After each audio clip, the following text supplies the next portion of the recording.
Thank you all so much for joining us today for this absolutely fabulous event, the launch of an amazing book, Why Terrorist Groups Form International Alliances, by Tricia Bacon, who is an assistant professor at American University and had spent a long time before that at the State Department.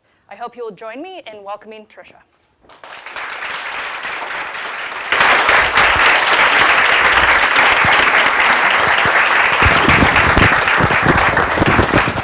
Oh man, this is exciting. This is an audience of people, a lot of people I love in this audience. This is incredible. I have some of my childhood friends here, I have my family here, I have some of my former colleagues right here in the front row, no pressure. I have current colleagues, I have students. I am so glad you came. I was sure the rain was gonna scare all of you away, and you showed up, and I really appreciate that. And this is actually the first time today, it's the first time I have held the book. So this got real for me, like it's not something I made up, it's happening. So I want to thank Sarah for stepping in and being my moderator today as the traffic and weather held up the original one, but it fits that Sarah would be the moderator because she read countless drafts of this manuscript. And so she deserves a lot of credit for any contributions that this manuscript does make. And she holds responsibility for every typo and all the grammatical errors because that's how that works. You're welcome, Dr. Yerkes. But I want to talk to you today about terrorist alliances, but I want to start by hearkening back to the 1970s. Some of you in this room remember them, many of you do not. But it was a different time in terms of terrorism. It was a time when an eminent scholar said that terrorists want a lot of people watching and not a lot of people dead. We really can't quite imagine that anymore in a lot of ways. In this era, terrorists want a lot of people watching, and often they also want a lot of people dead. But there's some interesting commonalities despite this major difference in how terrorism has evolved. And one of them is the centrality of alliances in the terrorist landscape.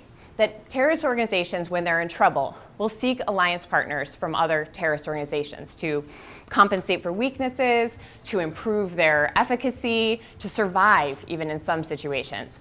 And the other thing that's common is that we still see alliances tend to gravitate around a certain number of organizations, a small number of organizations. These networks form around them. So there is some interesting commonalities despite the number of ways that it's changed. So let's think back to the 1960s. In West Germany, there was a big protest movement underway. It was a left-wing movement that was protesting the status quo in West Germany. And one of the things they were protesting was the Vietnam War. But the other thing that came up embedded in that was the idea that the United States had been sort of a model for West Germany, of how West Germany would recover from the disaster of Nazism. They would emulate the United States, and that's how they would raise out of this situation. But the Vietnam War, for these protesters, made them think that the United States wasn't the model that they once thought it was. And so they decided to reject this, and with it, basically the entire system. And by extension to that, they started to look more closely at their own system. And they saw that there were a number of former Nazis who were still quite powerful in West Germany, and they became increasingly opposed to the current structure.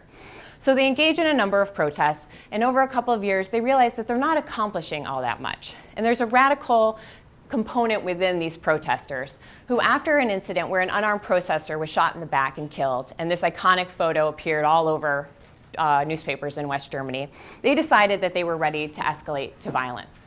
They decided that what they were doing wasn't sufficient, and so they were going to escalate their activities to the next level. So what they decide to do is firebomb a department store. Perhaps not the most effective action in the world, but a symptom of the escalation that was underway with this organization. And very shortly thereafter, it's not exactly a professional job. So very shortly thereafter, they're arrested. And then they're released and they decide to skip bail. And after they skip bail, their de facto leader, Andreas Baader, was arrested. And his girlfriend, who showed some initiative here, was decided that that wasn't an acceptable situation, so that she was going to devise a plan for him to break him out of prison. So she enlists a journalist named Ulrike Meinhof, and she creates a situation where she's supposed to do an interview with Baader. And she convinces authorities to move him to a library for this interview. It was, as we say, a different time. It's hard to imagine something like that now. So This group, Enslin and Meinhof, break Badr out of prison from this library. And then they decide that they're really ready to escalate. They're ready to move on to the next level. And they dub themselves the Red Army faction, who a lot of you have probably heard of before. So in deciding that they were going to undertake this campaign, they ran into one major problem pretty quickly. And that is that they didn't have weapons and they didn't know how to use them. So what is an organization supposed to do? They reach out to a Fatah representative in West Germany, and they say, can you help us get weapons? He says, yes. Why don't you come to Jordan and get some training on those weapons, which will be helpful once you have them. So they go to Jordan, and they engage in this training. But interestingly, initially the Palestinians are not taking them very seriously. They show them orphanages, they show them refugee camps. It's revolutionary tourism, right? There's not actually any substance to it. But the Red Army faction insists that they are for real. They really want training. They really want to gain this capability. So they're brought to the camp. And if the consequences weren't so serious, it would be a little bit comical. For example, Badr insists on wearing his black leather pants while he's engaging in training. And that's a weird fashion choice. And it's also weird in Jordan in the heat to wear leather. That's just my experience, though. They are frustrated by the food, they're frustrated by the lack of soda, they're acting like prima donnas.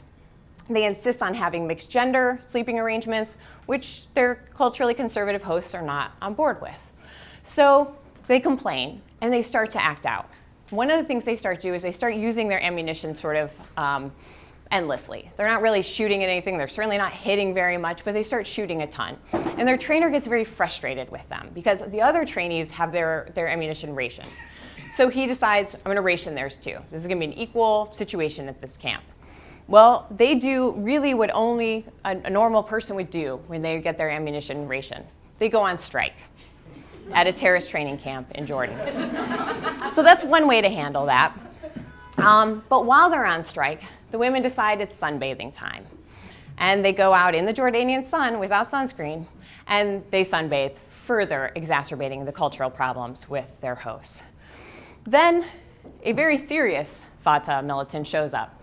And he's someone who is not lightweight, and he is not amused by the way they're conducting themselves in Jordan. He would go on to mastermind the Munich Olympic attacks in 1972. He sees the value of having West German allies. So he doesn't kick them out of the camp, but he basically says, enough, let's start acting like this is a real training. But the West Germans say, turns out slitting a camel's belly and running in the desert is not that helpful in Frankfurt. These are not relevant skills. So they continue to act out, and eventually they're kicked out of the camp. They return home and they rob some banks, they engage in some minor actions, but in May 1972, they undertake their big campaign. They conduct 3 pipe bombs in a mess hall of a US military facility in Frankfurt. So clearly they learned something in these camps. And immediately thereafter, they go on to conduct several attacks. They rig explosive devices to a judge's car, they bomb a conservative media outlet, and then they strike another US military facility. And within weeks, really, they're arrested and everybody's in jail. So that could be the end of the story, and it would have been a good end to the story overall. But when they're in prison, they become a cause unto themselves. The West Germans used what they called sensory deprivation. So they were kept in cells that were isolated, the walls were white, there was no sound, there was bright lights 24 hours a day, so they all were going a little bit berserk. And this raised allegations of torture, and it created considerable sympathy on the outside for their cause. And this sympathetic base decides, a subset of them decide they want to do something about this. So there's a couple efforts to conduct operations that the West German authorities very quickly squash. But one effort gets some traction, and they're helped by the prisoners' lawyers as well as some low-level members who get out of prison because they're facing lesser charges. And they start to group together and look for ways to compel the release of the prisoners. But they face the same problem that their predecessors did in 1970. They don't have the skills necessary to do this. So they follow in the footsteps of their predecessors in 1970, and they go to Fatah. But at this point, Fatah is seeking international legitimacy. It's changing its terrorism tactics, and it's seeking a broader legitimacy in the international system. And so Fatah says, we don't think we're going to have you guys come back, but we are willing to broker an introduction. And we're willing to introduce you to the Popular Front for the Liberation of Palestine, who then refers them to their international terrorist wing, the Special Operations Group. And this turns out to be a particularly important group in the terrorist landscape, because by a lot of measures that we think of today, it shouldn't be a very powerful organization. It's not very large, it's dozens of members. But they're pretty sophisticated, and they've succeeded in developing this alliance network with a series of other organizations. And in doing so, they're gaining capability and they're distributing capability. And so they're the perfect ally for the Red Army faction at this point. They invite them to come to the camps in South Yemen, which is where they're operating their training facilities. And this goes significantly better. There's no black leather pants, there's soda, things are going swimmingly. They get the breathing room that they need to prepare some operations, and they're supposed to be hostage-taking operations that they'll then use to compel the release of the prisoners. But the problem with that is that the West German government is less and less inclined to capitulate to these kinds of attacks. So they create a series of these attacks, the PFLP trains them to conduct them, and then they head back to West Germany. And in 1977, they engage in a series of attacks that are known as the German Autumn. And they hadn't mastered the hostage-taking operations. They end up killing a prosecutor. They end up killing the head of a bank because they're not capable of executing the kidnapping without killing who they're seeking to take hostage. But then they hit the jackpot. They kidnap a businessman, a friend of the prime minister, and a former SS officer, Hans-Martin Schleyer. And they hold him for ransom, and they demand the release of the prisoners. And it drags on for several days as the entire force of the West German government comes down on them. And the heat gets to be so strong that the group does what it did before, and it turns to the PFLP for help.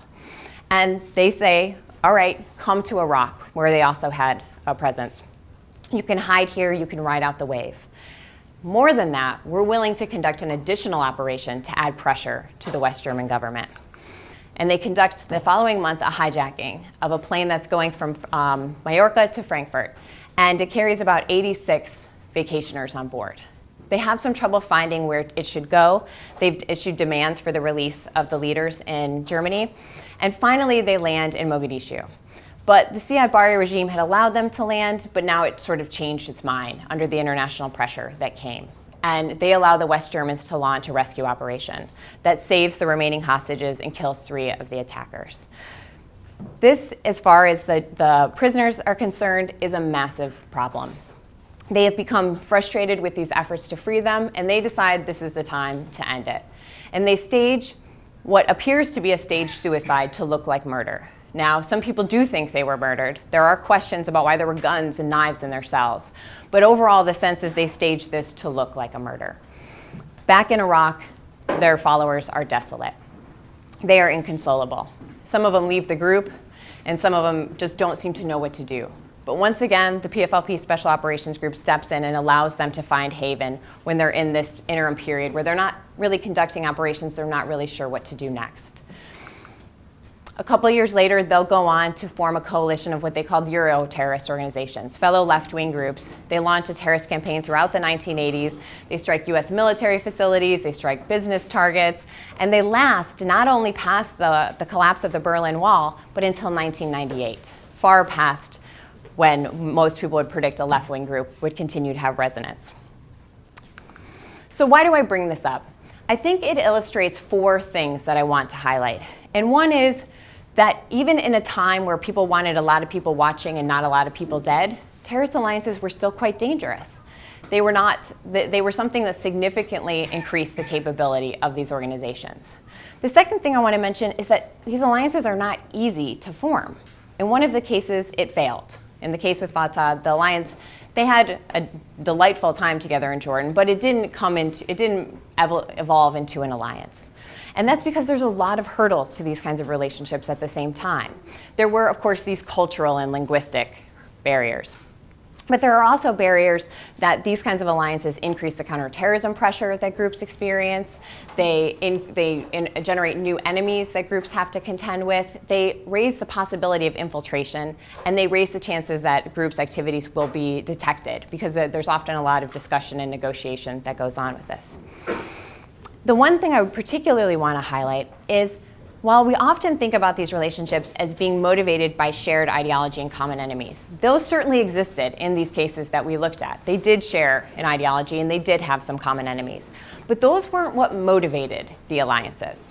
They helped to solidify them, they helped to select partners, but they didn't explain why the RAF sought alliances when it did. And it really brings into focus the organizational dynamics that drive these relationships. It was a lack of organizational capability that drove them to seek partners at these two different points. And it brings into focus that there is an organizational weakness that drives these efforts to seek alliances. And that, I think, was something that was missing, at least in my understanding of these relationships, in 2005 when I was an analyst at the State Department. Shout out. And we were looking at a situation where there was an Algerian group called the Algerian Group for the Salafist Group for Preaching in Combat. And they had been in negotiations with Al-Qaeda for an alliance for several months. And there was a number of questions I was getting about whether this alliance was going to come to fruition. And quite frankly, it wasn't clear. It wasn't a slam dunk, not that we use that anymore. It wasn't an obvious thing to happen. There seemed to be some reservations, and they were having trouble communicating. It was not clear if this alliance was going to come to fruition. So when I researched why people said previous alliances had worked or didn't work, I found things like people saying it's a shared ideology and it's a common enemy. And in this case, they'd had those things for years, and they weren't already allies. So what was different? What really would explain it at that point? And I found that the research out there really couldn't answer that question for me. And it started me down the path that 15 years later, or 13 years later, math, I get to hold this book, which is, as I mentioned, pretty exciting to me. And the other thing to think about is it has been, and I'll get this math right, almost 17 years since 9/11. So why are we still talking about Al-Qaeda given all the losses it experienced, all the pressure it's been under? And one of the reasons we still talk about it is when you look at the geographic spread that it has from its alliances, it is still a major actor. And in February, the DNI attributed to the ongoing threat from Al-Qaeda to the staying power of its affiliates. So even when you strip away the other alliances, when you just look at the affiliates, you see it's still a formidable organization.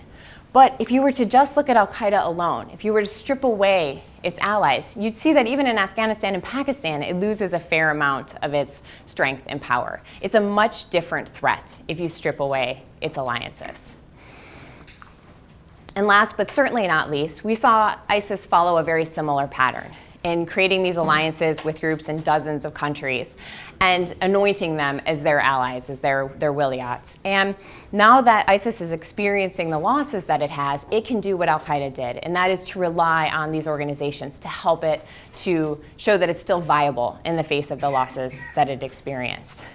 And one of the things that stands out to me is that we're not facing a terrorist threat that's just individual organizations. We're facing a terrorist threat that is a network of allied organizations, basically around two major organizations. And when we look more closely at it, we find that none of these alliances were prevented because of counterterrorism actions, and none of them have been disrupted because of counterterrorism actions. But yet we see that they're not easy to form and that there are a lot of vulnerabilities and obstacles, which suggests that there maybe are ways to disrupt these relationships, which could help to reduce the lethality of these organizations as well as their longevity. So my very modest hope is that this book will help contribute to thinking on how some of these relationships can be prevented and maybe even disrupted once they do form.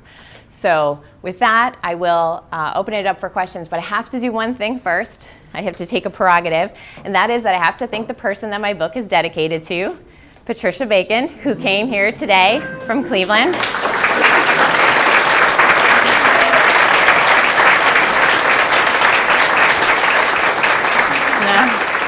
I call her my editor-in-chief because she revises and reads everything that I write, but really she is a tireless cheerleader, and there were times when this book was certainly tiring me out. So I appreciate everything she did to encourage me. So thank you for coming. And with that, I will invite Elizabeth to come on up. She made it from Georgetown. Strenuous drive. I'd just like to start with the final slide that Tricia had, which I think is the springboard to the important question is, Tricia said right at the end, I think her exact words were that it's not easy to disrupt, right? Counterterrorism options against alliance hubs are not easy. And I think the reason that this work is so compelling and so important is that it sets a dialogue and informs discussion about what we should do next. And so I think the big sort of first overarching question that I would throw out to Tricia to talk about is, why has the United States had such little luck in preventing and disrupting these alliance hubs? My initial reaction to it is, though we see it as a large part of the threat, we don't see disrupting and countering them as an explicit part of our counterterrorism strategy. I think there are things that we do for our counterterrorism efforts that overlap with an effort to disrupt the alliances, but there hasn't been sort of a specific and concerted focus, which is interesting because I think it was the 2002 or 2003 National Security Strategy says that if we can disrupt their ties between them, these will be individual organizations that we can defeat more readily, but yet we haven't operationalized that necessarily into specific efforts to disrupt the relationships. So why do you think that is? Because I think, I love the last slide that you had that had the snapshot. It was from the Wall Street Journal last week that said, when we look at the remnants of where ISIS used to be, of its previous stronghold in Iraq and Syria, it is a shadow of the organization that was. And what has become more violent, have greater operational capability, has been able to perpetrate more violence, are its affiliates, are its allies. So why do you think there hasn't been a more significant concerted effort to focus counterterrorism efforts on this question? I think that it would fit logically with what the United States is doing in an effort to counter radicalization and efforts to target operatives. I think that it could be easily integrated into it. It just seems like there's almost been a sense that if things cause it like shared ideology and common enemies, we can't really change those things. Those are not variables that the United States can control. And so one of the things I'm trying to do is show all of the steps that go into forming these relationships, to show that there are these disruption points along the way that could disrupt them before they occur. Because once they do occur, they have proven to be fairly sticky, with the obvious exception of Al-Qaeda and its affiliate in Iraq. A lot of these other alliances have been really enduring over time. In a way, it's surprising that none of Al-Qaeda's affiliates defected to go with the Islamic State. It was the hot ticket in town, right? It had so much to offer. But Al-Shabaab, AQAP, AQIM, they all stayed with Al-Qaeda. And that does show that there is a resilience to them once they form. So that suggests that it's an earlier phase. Yeah, I think that's a really good point. And I think it challenges this idea that, well, if it's about ideology or personality, then there's nothing that we can do, right? It sort of dismisses the U.S. counterterrorism role. But your point is that there are these earlier points that we can look to as ways to fracture, as ways to sort of highlight divisions. And I think that points to a second question of, have we seen instances of alliances where there were sort of intergroup, interfactional, maybe interleadership divisions? Some were in favor of alliance and some were opposed, that the United States could have or should have exploited?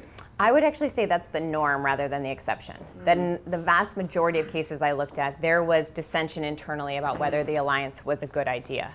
And there were objections to it. And that seems to be a very common thing, in part because of these alliances often do expand a group's mission beyond what it intended to. It forces them to take on new enemies that maybe aren't the ones that motivate them. It sort of dilutes some of what they're doing. Which isn't to say that once our groups are allies, they're in lockstep with one another. There are plenty of problems in these relationships once they do form. They're not just unified actors at that point. But there is a lot of problems even in the alliance formation process. And some of the most notable and important alliances in terms of the terrorist threat today were ones that were actually really controversial internally. So which would you think about? Which would you highlight as the most controversial intergroup? The Egyptian Islamic Jihad Al-Qaeda alliance, which was Al-Qaeda's first big acquisition of another organization in 2001, was incredibly divisive within the organization. It was basically forced through by Zawahiri. So I think that so if we go down levels, right, so we talk sort of big strategically counterterrorism, then we get to those intergroup questions. How important is the specific leader then? What bigger role? And I think the Islamic Jihad case is, the Egyptian Islamic Jihad case is a great one to think about, but how singular do you think that leader is for alliance formation? What was interesting in the two cases I looked at in the PFLP and Al-Qaeda, and more recently the Islamic State, is that the leaders were really important, especially in the hub organizations. They were really important in this decision that there was going to be this alliance network, despite how difficult these relationships are, despite the resources, and even the reputational costs that some of these relationships have on the hub organization. Al-Qaeda had a lot of consternation about its affiliates' conduct. So the sort of insistence and persistence of leaders in the hub organization was particularly important. And it also seems to be important in the satellite organizations, because when groups experience a weakness and you're in these kind of insular organizations, it would be easy to ignore them. No, it's the groupthink thing can kick in, and no one wants to be the one pointing out all the problems we have. But when leaders recognize the weakness and are willing to engage in the outreach, they're sort of the critical decision makers in this process. Yeah.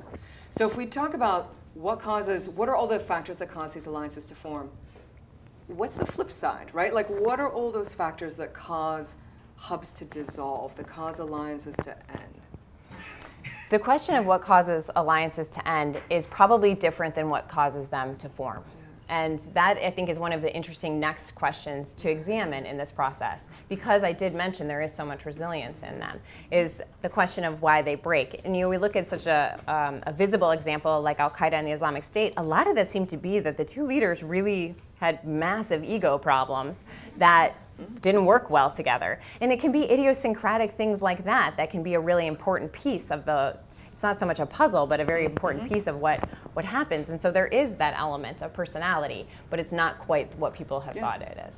How many in this room have done a thesis or a dissertation or a capstone? Or an intelligence analysis Or project. an intelligence analysis, some sort of long-term research project?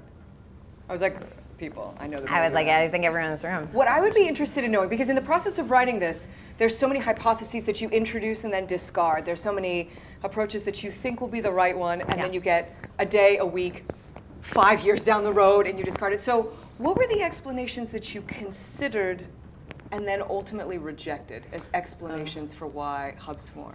When I initially started this, I was very focused on the idea of common threat, that this was a reaction to threat. And I thought, particularly after 2001, that helped explain Al-Qaeda's ability to forge alliances where it had struggled in some places before. Well, there's a lot of discussion about this in IR literature, right? And I think at the time that you were writing, the sort of enemy of there was this sort of salience that in IR discourse had sort of taken hold. That's probably true too. Yeah. That's probably true too. But I think that would be the alternative explanation for how Al-Qaeda formed all these affiliates after 2001, that the United States was undertaking this massive counterterrorism effort that didn't really make a ton of distinctions between these organizations. So I think that was where I started off analytically, but it shifted as I got further into the project. No, that makes a lot of sense. What advice would you give to all those people whose hands were just raised about the process of writing a book? There's wine in the back. That's what I would advise you. But so this is my last sort of general question before we throw it out to the audience, but when we have book talks, there's a lot of sort of celebration, and the book is seen as this very sort of finite, finished product, but it is such a journey. It is such a transformation. And so truly, what advice would you give to people, either who are considering PhDs or on the process of it? What did you learn? There was no vodka back there, though, so I can't advise that. Did you forget your mother's in the room? Oh, my bad. My bad. She didn't know you drank. I mean, I think that I'm experiencing this now a little bit because I'm starting a second book. And I've talked about this with Sarah, who was kind enough to kick us off, is that this is an elephant that you eat one bite at a time. That's right. And that if you get ahead of it, it will overtake you and you sort of get paralyzed. But when you're genuinely asking a question that you can't find, the answer is not already out there. And when I started this, there was just very little literature on this question. There was literature that looked at alliances within civil wars, but my view is that allying with your rivals is a very different dynamic, and it's much more fluid, and these were different kinds of alliances that couldn't really be readily explained by the same processes that have been very well explored in previous work. So, it's what I would say is that it is a sort of, you have to think of it as a marathon of a process, and it certainly, as you know very well, was in my case. Well, I would love to. This is a positive sum, not zero sum book launch. We would love to hear from all of you questions. So if you could stand up, and the acoustics, it's a beautiful space, but apparently the acoustics are not great. Oh, could people not hear me? So you have to speak louder than you think you would need to. Kelly. Hi, Kelly. Stand up. Hello, my name is Kelly. I just graduated with my master's from the School of Public Affairs. Congratulations. Why not? So my question is that you talk about how there are two common factors that are necessary but not sufficient, a common enemy and then a shared ideology. My perception from your speech was that organizational deficiency is much more of a driving force. Definitely. But what type of deficiency? Is it a lack of strong leadership? Is it a lack of a strategic perspective? What type of organizational factor? Thank you, Kelly. That's a great question. I think the two things that came up most frequently was a desire to mobilize more resources, and to do that by associating with the stature of another organization. And you see that very distinctly with the ISIS affiliates and the Al-Qaeda affiliates, that those were organizations that were having a hard time recruiting, they were having a hard time, not so much AQAP, which I think of as a branch in a lot of ways, more than an alliance. But in the other cases, these are groups that wanted to cash in on the cachet of the hub in order to mobilize more resources, to galvanize their personnel and get more personnel. And the other one that was fairly common was to gain more operational capability, to gain the skills necessary to conduct attacks, sometimes in a changed environment where the targets had become more difficult to hit or the government had made adjustments. It was an adaptation and an effort to adapt the skills that they already had, that they weren't able to do on their own. Because in a lot of ways, it'd be better to do these things on your own. You'd be facing a lot less risk. You wouldn't be engaging in these very fraught relationships. So if you can do it on your own, why not do it on your own? But in a lot of these cases, these groups were not able to do that, and that's what drove that, particularly those two things. Rachel. So you talked about how like ideology is like a common thing that people think is like part of the reason why they form alliances, and increasingly we're seeing alliances between terrorist organizations and transnational criminal organizations, but we typically think that difference in ideology will prevent that. Do you see the same sort of factors impacting why these groups choose to work together? Did everybody in that backspace hear that? I know. It is fine, my friend. You always have to talk about 40 times louder than you think you have to talk. It's Rachel? Yes. Yeah. So Rachel's question was, Trish laid out this factor of ideology as necessary for forming alliances, but Rachel's question was, when we see alliances between transnational criminal organizations, does that same factor hold? And I think that raises a point that came up frequently in my thinking about this, and that is that we always have to be careful not to conflate cooperation with alliances, and that alliances are more enduring relationships. There's expectations in the future that the organizations have of one another, and cooperation can be these more discrete instances. And I think those two ideas can get conflated a lot. And I think it's much more common for us to see cooperation between these transnational criminal organizations and terrorist organizations than actual alliances. And that they rarely sort of shift into that higher gear of relationship. So my sense would be you don't need some of those same factors because the reciprocation is happening immediately. The transnational organization or criminal organizations providing weapons and the terrorist organizations paying immediately, right? They're not giving them weapons and are like, on a rainy day, I'm going to return to you and I'll reciprocate in some way. So there's different levels of expectation that goes along with it, I think. So what do you think? I mean, if we follow up on that question, what are the actions that fall under sort of harmony, and what are the actions that fall under cooperation? I think that's a good point. And harmony is something that it can be hard to distinguish between those two things. And the idea of harmony would be that a terrorist organization does something that benefits another terrorist organization, but it doesn't actually engage in any action. They don't actually engage and interact with each other in doing it. And the example that I invoke in the book on that is that the 2008 Mumbai attacks by Lashkar-e-Taiba were seen as beneficial to Al-Qaeda. And in Al-Qaeda's documents that were declassified, they sort of hail this as a good attack. But Lashkar didn't cooperate with Al-Qaeda to do that. They hit targets that were similar to the ones that Al-Qaeda would have wanted them to, but it was just sort of mutually beneficial. But it wasn't actually an act of cooperation.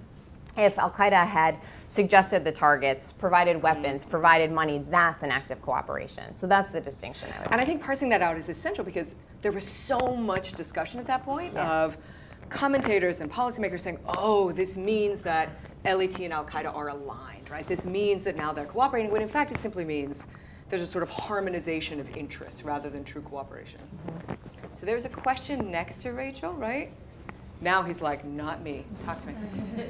Hello, Alex Clayton, PhD candidate at American University. Hi, Alex. And I have kind of like a question with like a fleeting idea, right? You're an academic, a burgeoning academic. So the question is, what are some initial kind of impressions of how we would go about disrupting these alliances before they form? And I know that's not like the focus of the book, but like as you're thinking forward, what does that look like? And my fleeting thought is, I'm thinking about COINTELPRO, the FBI used, right, which was a massively effective counterintelligence operation. And they use things like disinformation, psychological warfare, a lot of things that are easy in kind of an American context, but do you think any of that is translatable into an international context where kind of false communiques, or what would that process of disruption look like? Wasn't COINTELPRO illegal? And putting aside those pesky, civil liberties. Yeah, I'm joking, I get your point. It's not a joke. Transnational too, that we might not have the same kinds of ethical or legal requirements that we would domestically. So that opens that back up a little bit. You said it. Thanks, Al. The point that I see as the most vulnerable in this process is the formation of trust. And that was the ingredient that I found to be the most sort of idiosyncratic, and especially early cooperation, when there is an act of cooperation where someone doesn't reciprocate, when someone doesn't hold up their end of the bargain. Those early incidences of failure in cooperation disrupt trust in a way that's very hard to make it back. The other thing that was important was groups that had reputations for being infiltrated. That was a very damaging accusation. The PFLP, Special Operations Group I mentioned, didn't ally with the Red Brigades, which was the largest group in Italy and would have been a really beneficial ally because they were under the impression that they were infiltrated. Rightly or wrongly, that was the group's reputation. So those kinds of things that it's so dangerous to form these alliances. You're expanding the number of people who know about your organization's activities. You're expanding the number of people in your meetings with them. You're susceptible to being arrested. You have to trust that organization. And that for these secretive organizations that lack transparency, that deliberately lie about some of their characteristics and use misinformation to confuse their enemies, that can be very difficult from an alliance perspective. So I found that was a particularly vulnerable point in the alliance formation process, which does get at some of the points that you're making, that things that damage the ability for groups to form trust would be particularly effective, and maybe it is some of those types of activities. So if we take that one step farther, though, does the United States always know about those instances, those sort of broken promises, those early attempts to build trust that fail? We certainly always don't know about anything that terrorist organizations do, right?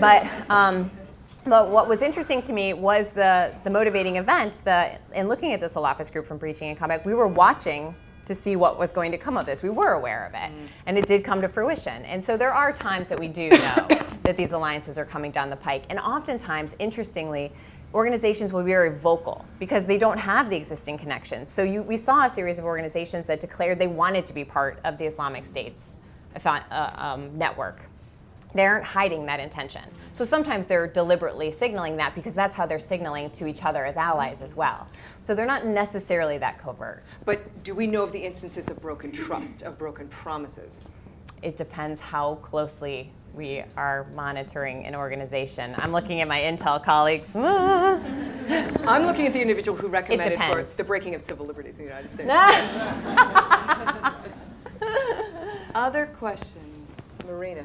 Yes, hi, Hi. Marina. So, in particular, the Islamic State, when the core was at its peak, a lot of the affiliates were receiving a lot of funding and operational assistance. But now that the core has decreased, especially since end 2017, 2018, now the UN Monitoring Group particularly says that a lot of these affiliates are becoming operationally at least independent. And so, do you still consider that? Is there still an alliance in terms of going back to the core, or are they even beneficial anymore? Is there kind of degrading or change in the relationship? You raise a really interesting point there. And the two things that stand out to me is, first, now the alliance benefit is going the other way, right? The Islamic State is the one accruing some of these benefits now, where before it was giving out the resources and it was giving out the guidance or the training, etc. Now it's the recipient of the benefits. So these are reciprocal relationships. They aren't, because the hub is the epicenter, they also get benefits from it. So I would say that in that respect, now the other organizations are paying back, which is why these alliances are an important form of relationship, because if it was just cooperation, when the Islamic State fell into this period of weakness, we're done. But if it's an alliance, you stay in the relationship and you continue to provide one another resources. And so I think that's the important distinction that I would make. And we do certainly see in alliances that there's period of there's periods where there isn't ongoing cooperation. But when you're in the alliance, there's the knowledge that you can turn to the other organization when you do need something, because that relationship is in place. They don't have treaties like NATO, right? But there is this knowledge that the relationship is in place. So when you need something, when you're in a rainy day situation, it's a resource you can turn to. And so I think that's why it's still a dangerous concern in terms of ISIS, even though some of the relationships have shifted into a different mode. What was interesting is in the cases that I looked at, when I picked the PFLP, I picked it because it was a more multifaceted organization engaging in these alliances. But when I dug in, I found it was really its terrorism, international terrorism apparatus that was managing them. And I thought that was an interesting finding unto itself. So I looked at what you're talking about, and what I tended to see is that when groups shift into that mode, they seek other similarly situated organizations, right? When Hezbollah is interested in an alliance, Hamas is a good option, right? Because it also has a political party. It also has seeking legitimacy in certain corners. So there tends to be a marrying of almost organizational type based on some of those considerations. Mike. Mike Fonachera.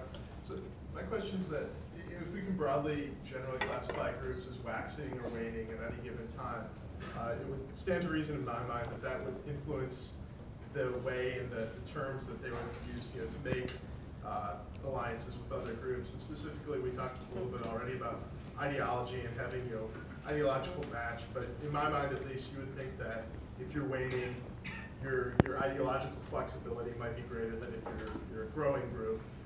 And being that ideological alignment is already kind of squishy, and that you have liberation movements like PFLP and the Red Army faction, but German liberation is a lot different than Palestinian liberation. For sure. And even on the other side, like Salafist groups, you also have subdivisions, Deobandis, Hanbalis, Ali, Yeah. like all of that. Yeah. Is that something that you saw though in the research, that the growing groups versus declining groups were more or less flexible? Yeah, you raise a really good point there. I think that it really gets back to what I was saying to Kelly about wanting to expand their resource mobilization capability. Because by associating with this other cause and broadening their ideological cause, they can get more resources, and they're showing the flexibility that you're talking about. So it does come out of weakness, and there is a limitation to that, right? You don't see them going from left wing to right wing, or you don't see that. The stretching has limits. It's not limitless, but there is a spectrum that they can sort of move within, like the PFLP being willing to attack the German state on behalf of the Red Army faction. Yeah, they blame Germany for some things with Israel, and so it fit within their frames, but it wasn't their primary cause. So there is this expansion that tends to occur with these relationships, and I think we see that in particular with the alliances with Al-Qaeda and ISIS, that these were organizations that were very much parochial, nationally focused for the most part, and they're willing to glom onto these organizations with much broader missions. Even though most of their activities may still be local, they're willing to align more broadly and sort of adopt that broader cause, but it does come out of weakness. Sir with a tie. Yeah, I can't see it. versus Mr. Joseph. Together. If you ally, he has an organizational need, just saying. All right, my name is Connor Clark. I'm at UMD. I'm actually in a grad certificate program for terrorism analysis. I'm wondering about how much you've thought about your model kind of expanding out kind of in this circle. There's been a lot of talk of, terrorism having kind of these concentric circles. You might have the hardcore fighters, kind of sympathizers, then if it's a religious persuasion, people who are kind of theocratic in their politics, but maybe they're tied to the government and they're part of the problem, and then you just have very conservative or in maybe the other cases very liberal people. So once you get out into these other circles, and you have these groups that are kind of outside the mainstream, kind of fringe organizations, and they're looking to form alliances. Frankly, I'm thinking a lot about this melange of groups that call themselves alt-right. And there's been efforts to forge alliances there, and there is this core subset that is willing to attack and kill civilians. You've had the same with Antifa, frankly. There's maybe, I think, been that one incident of the guy in Dallas who went out in 2016 and shot some cops. How much does your model expand out to these groups that aren't necessarily using violence but have a lot of sympathizers who do and might have some deep blue shift into them?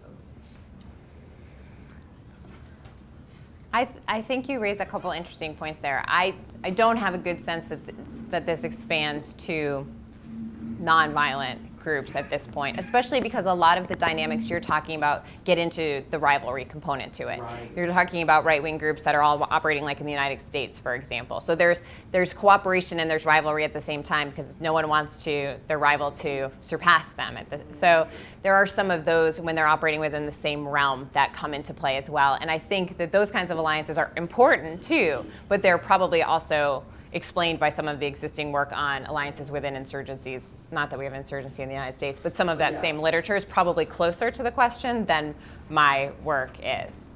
But it's actually interesting when I started to look at the right-wing groups is I found that they generally are having a harder time forging these alliances. And I didn't look closely at it, but I thought that might be something I would look at in the future, that they didn't seem to have the same ability as the left wing, the ethno-nationalists, and the religious groups that I saw. But that's sort of an impression. That's not something I would have researched thoroughly. All right. Well, I'm thinking more domestically, but I'm really fascinated by the psychology, and I'd love to look more into those ego problems you talked about. There are plenty. Also in DC, I find. Yeah, exactly. Thank you so much. Thank you.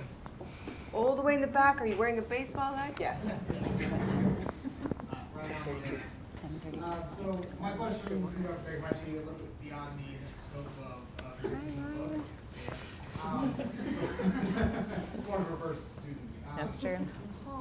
When it comes to communications, you mentioned the possible contact before the actual alliance is formed, having that weakness spot. That got me thinking about that. Traditionally, for email and texting, it was face-to-face contact was how you made those connections. Yeah. In the modern age, have you seen any alliances form where no one has met face-to-face and they're willing to make that alliance without that face-to-face contact? Is that weakness still there? Yeah.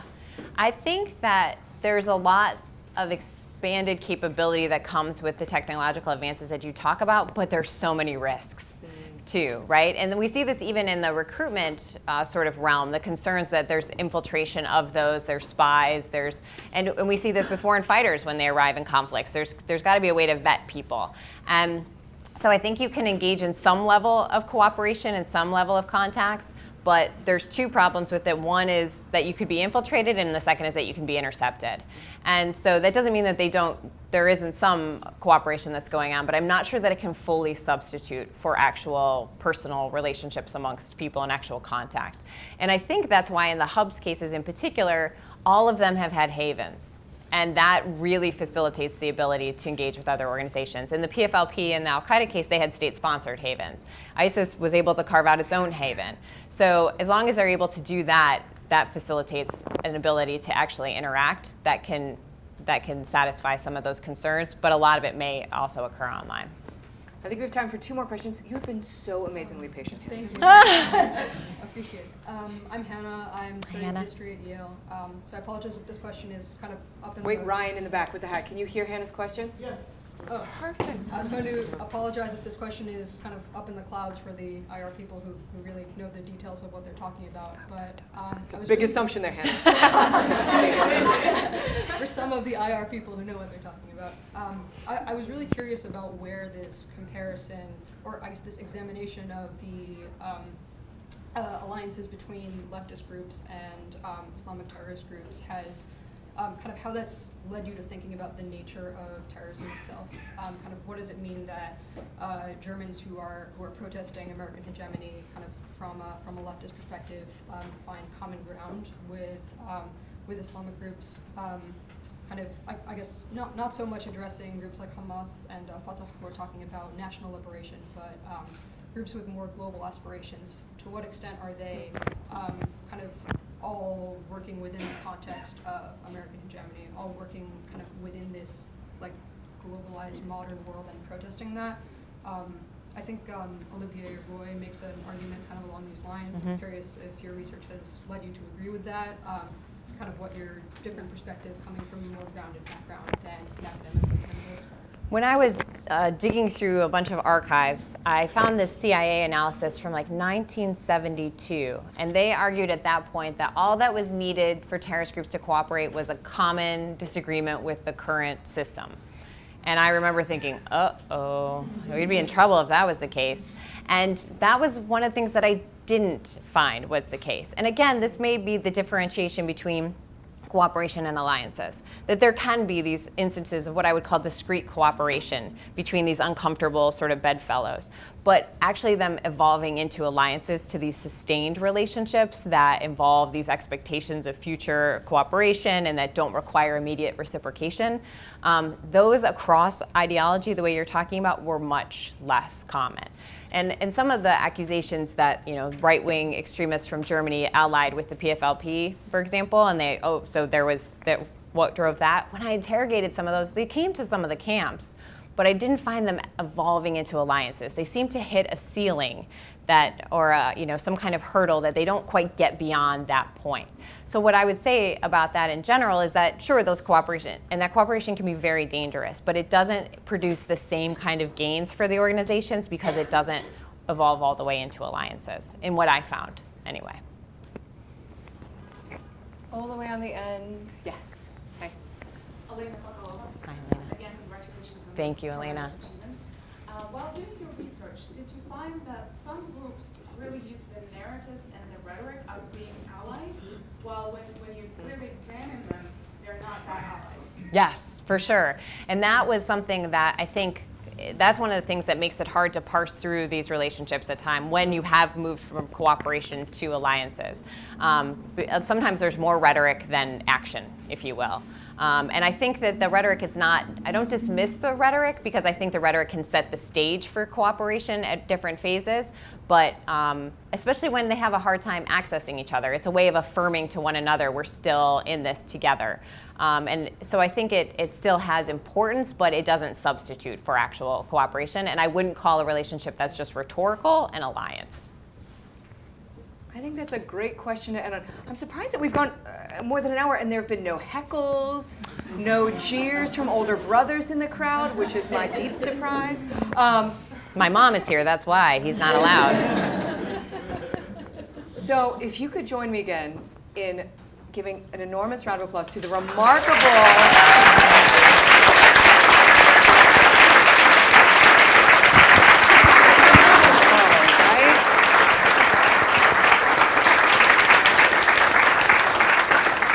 Thank you all very, very much for coming.